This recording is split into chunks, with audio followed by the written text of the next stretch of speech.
ဆိုဒီဟာကို dimension တိုင်းပေါ့နော်ဒီကနေဒီက1000ယူလာတယ်ဒီကနေဒီက1000ယူလာတယ် okay အဲ့တော့1000မလို့ခြင်းဘူးဒီကောင်ကို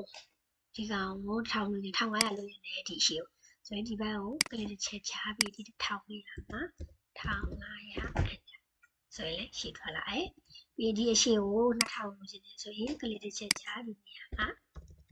2000 enter ဒီဘက်ရှိလာတာနော်အဲ့လိုမျိုးလည်းကစားလို့ရတယ်ဒါ dimension ကစားနေပြီပေါ့နော်အဲ့တခုပဲတော့လောချပြရတယ် reference lane တော့ပဲလောချပြရ okay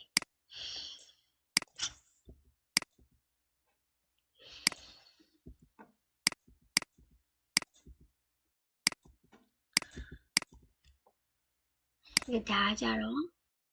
blend တို့ပေါ့နော်ဒီနောက်တစ်ခု blend တို့ကနေခိုက်တန်းနော်ခိုက်တန်းကြတော့သူကprofile တစ်ခုပေါ့နော် form တစ်ခုပေးမယ်ပြီးရင်သူ့ကိုလဲမယ်ဂျုခုလို့ခေါ်တာပေါ့နော် exit တစ်ခုပေးမယ်အခုဆိုရင်ဒီ exit တစ်ခုပေးလိုက်တယ်ပြီးသွားလို့ရှိရင်ကိုလိုချင်တဲ့ form တစ်ခုဆွဲလိုက်တယ်အဲ့လိုပုံစံလေးပါနော်ဆိုတော့ခိုက်တန်းကိုကလေးချက်ချမယ်အရင်ဆုံးပါဆွဲရမယ်သူ့ရဲ့ form ပုံစံဆွဲရမှာနော် form ပုံစံဒီ ribbon မှာကဘယ်ဟာပဲဆွဲဆွဲပေါ့နော်ဦးရှိတာဆိုပဲဆွဲ blend တို့ပဲဆွဲဘယ်ဟာပဲဆိုတော့ तू ကအပိတ်ဖြစ်ရအပိတ်ကဘောင်းပြီးတစ်ခုပဲရှာတယ်ဘောင်းပြီး3 4ခုရှိနေ तू ကဆက်မပေးဘူးပေါ့နော်အဲ့ဒါလေးတော့တတိထားပေးပါခေရတာကိုလေးကိုအရင်ဆုံးပေါင်းတစ်ခုဆွဲလိုက်တယ်ပေါ့နော်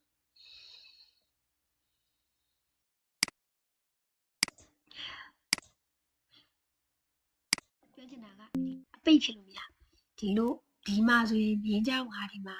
boundary 1ဒီမှာ boundary 2ဖြစ်သွားတယ်အဲ့လိုမျိုးဆိုရင်သူကမပေးဘူးပေါ့နော်သူကလမ်းကြောင်းပတ်လမ်းသူလို့သွားရမယ်သူမသိတယ်ဒီကောင်လေးဖွင့်ပြလိုက်ပေါ့နော်ကောင်တယ်လေးဖြစ် okay ဒါရင်ဒီမှာ found တစ်ခုပေးတာဒါရင်သူရဲ့ချုပ်ခုပေါ့နော် exit လာယူမယ်ကလေးတစ်ချက်ချမယ်ဒီကောင်ကနေဒီကောင်ကိုဒီလိုပတ်မယ် y exit တိုင်းပတ်မယ်အဲ့လိုမျိုးပေးလိုက်မယ်ပြီးအမှန်ချစ်ပေးလိုက်ဒီမှာတစ်ချက်လောက်ပုံထားပါတယ်နော်အလျားလိုက်ပုံထားလုံးမမဟုတ်ပဲလေလူရနာရှောမန်းဆိုလေရှောမန်းတစ်ချက်ဝင်ပြီးတော့မှကိုဦးချင်းတဲ့ပေါ့ရှိတာsorry ခိုင်တန်းနေရနေ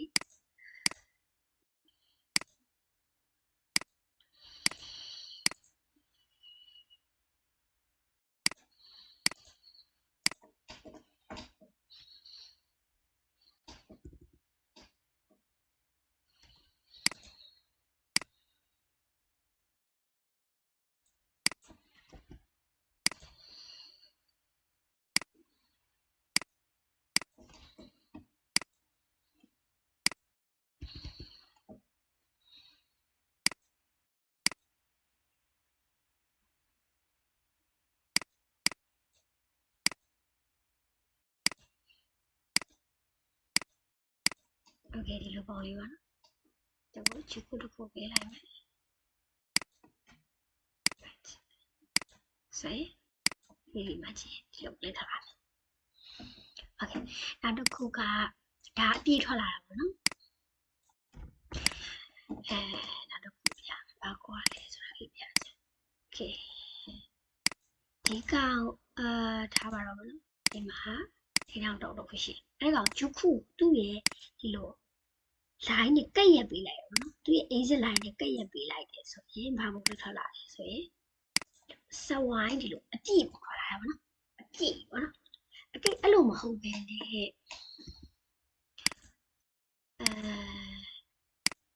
ခုနပုံပဲဂျုကိုနဲ့ခွာပြီးထားလိုက်ပြီခွာလိုက်အဲ့ဒါဆိုဘာဖြစ်သွားလဲဆိုတော့အလဲမှာအပေါက်ပေးသွားတယ်ဒီလိုအပေါက်တစ်ခုပေးသွားတယ်အလဲမှာလေခုနလိုဒီလိုအပြည့်မဟုတ်တော့ဘူးအပေါက်တစ်ခုပေးသွားတယ်ဟုတ်နော်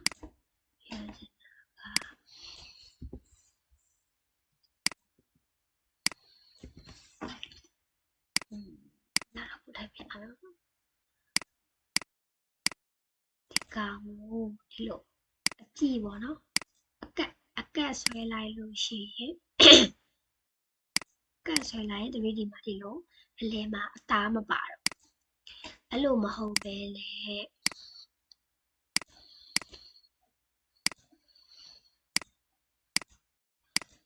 ရုပ်ကူကိုနည်းနည်းဝေးရနေပေးလိုက်ပြီဆိုရင်ဒါအဲ့ဒီကောင်အဝေးကနေလှမ်းပတ်ကြတာဖြစ်တဲ့အတွက်ဒီလိုအပေါက်ပုံဖြစ်သွားတယ်အပေါက်ဖြစ်သွားတာပေါ့နော်ဒါအလဲကဒီတစ်ခုရဲ့ရုပ်ကူကယူထားဒီတစ်ခုရဲ့စန်တာမှာယူထားအဲ့စန်တာမှာယူထားတာဟုတ်ဒီကနေဒီကခုနဆွဲလိုက်4တောင်တုံးကြီးက white ပြီးပါတာပြီးတော့လဲမှာအပေါက်ဖြစ်အပေါက်တွေပါလို့ချင်လို့ရှိရင်နည်းနည်းခွာပြီးတော့တစ်ခါတုံးပြဒါမှမဟုတ်လေကိုကဒီလို solid တုံး solid ဖြစ်သွားတယ်ပေါ့နော် solid ဖြစ်သွားတယ်ဆိုလို့ရှိရင်ဘာလုပ်လို့ရလဲဆိုတော့ဒီကောင်အပေါက်ဖောက်ချီဇောက်စီတွေက white တွေကနေဝရှိတာစနေဖြစ်ဖြစ်ကောင်ကိုဆွဲလို့ရပါလေ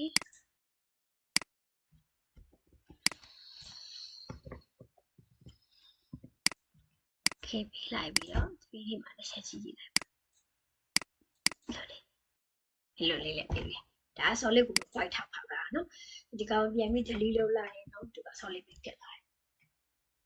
ဆိုတော့ဒါကခိုင်တန်း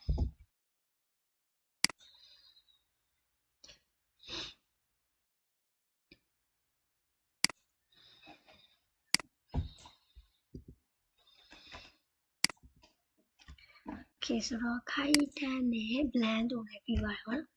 နောက်တစ်ခုက sweep ကကြတော့သူက sweep ပတ်တယ်လို့ပြောတာပေါ့နော်သူကကြတော့ profile တစ်ခုပေးတယ်ပတ်လန်းကြောင်းတစ်ခုပေးလိုက်လို့ရှိရင် profile တစ်မျိုးလေးပေါ့နော်ပတ်လန်းကြောင်းတစ်ခုပေးလိုက်ရင်သူကလိုချင်တဲ့ sweep ပုံစံလေးထွက်လာတယ်ပေါ့နော်ဆိုတော့ပြန်ဆွဲပြမယ် sweep ကိုနှိမ့်မယ်ပြီးပတ်လန်းကြောင်းတစ်ခုပေးမယ်ပေါ့ပတ်လန်းတစ်ခုဆွဲမယ်ကိုကလို့ပတ်လန်းကြောင်းတစ်ခုပေးလိုက်မယ်ဆိုရင် enter ပြီးနောက် profile လေးဆွဲချင်ရင် profile တို့ကို center ခုပြီး profile ကို hash အဲ့ဒါတော့မင်းလေးဘယ် view မှာဆွဲမှာလဲနော်ဘာလို့အဲ့ view မေးရလဲတစ်ချက်ပြတော့နော် 3D ကိုရေးလိုက်ဆိုတော့သူကပတ်လန်းကြောင်းကဒီတိုင်းလာထားတာပေါ့နော်အရင်ဆုံး profile တို့ရေးဆွဲပြတာပေါ့နော် profile ဒီ cycle လေးကိုအရင် click ချပြီးတော့ cycle လေးဆွဲလိုက်ပြီး enterဒီမှာတစ်ချက်ကြည့်ရအောင်နော် downline ဖြစ်နေပါကြည့်အခုကယူထားတာကခုနက key zone ဒီ level ကနေဆွဲထားတယ်ပေါ့နော် key zone ဆိုတဲ့အတွက်ဒီလိုဥရဲ့ level ကနေတိ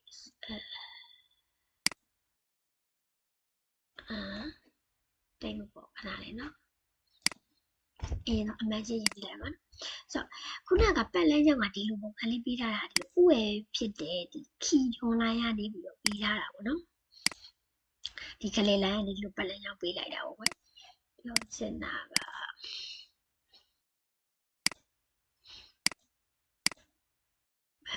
ဒီလိုပတ်လန်းကြောင်းတစ်ခုပေးရအောင်နော်အဲ့ပတ်လန်းကြောင်းကိုတော့ profile ပြီးမှဖြစ်တယ်သူ့ရဲ့ downline ဘက်ချဲကနေပြီးတော့မှ profile ကိုဆွဲပေးရတယ်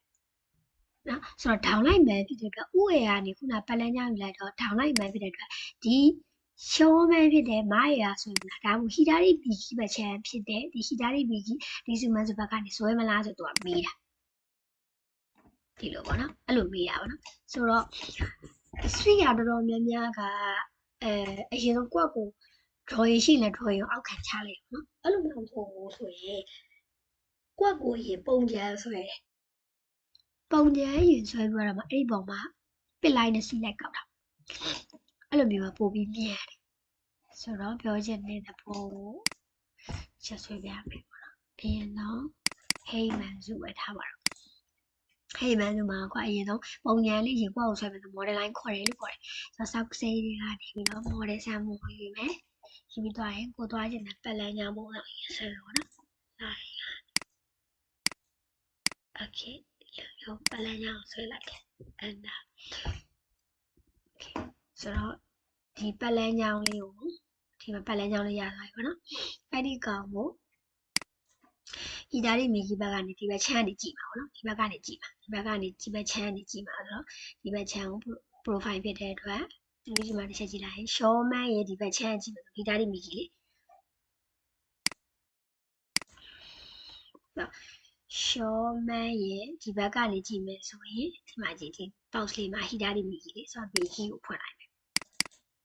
ဒီဘက်ကိုဖွင့်လိုက်တယ်ဖွင့်လိုက်ပြီးဒီမှာ profile တစ်ခုဆွဲမယ်နော် model sample နဲ့ open မှာ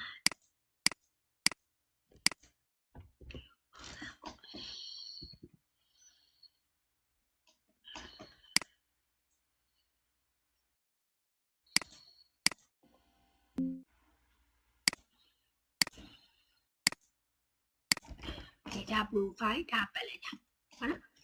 ဆိုတော့သူ့စားပြီးတော့ sweep ပတ်မယ်ဆိုရင်စောက်စေးတွေက sweep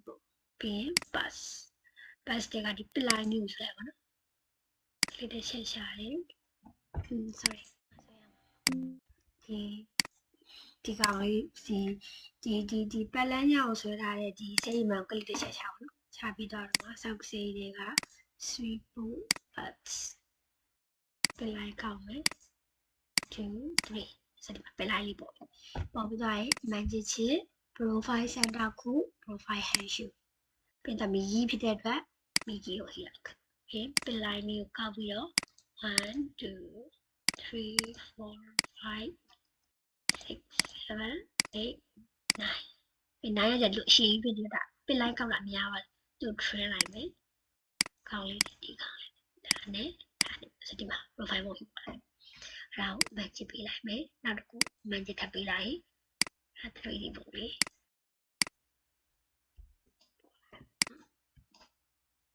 အဲ့ဒါပို့ပြီးတော့မြန်တယ်နော်ဒါပေမဲ့တစ်ခုရှိတာဒီမှာကြည့်ပို့ဆိုတဲ့ profile ပေါ်နေတယ်လားပြီးတော့အဲ့ profile လေးပြီးခက်ပြီပေါ့နော်မောင်ကြည့်ရစိုးတယ်ဒီလို drawing ပုံလေးရှိရင်နော် drawing ပုံလေးဒီပေါ်မှာထပ်လိုက်ပေါ့နော် drawing ပုံထည့်ပြီးတော့ဒီ MG file လေးမှာထည့်ပြီးတော့အပေါ်ကနေခုနကလိုပစ်လိုင်းလေးနဲ့လိုက်ပြီးတော့ offset လေးလိုက်ပြလိုက်ပါအဲ့ဒါပို့ပြီးတော့မြန်တယ်ပေါ့နော်မြင်လဲမြင်တယ်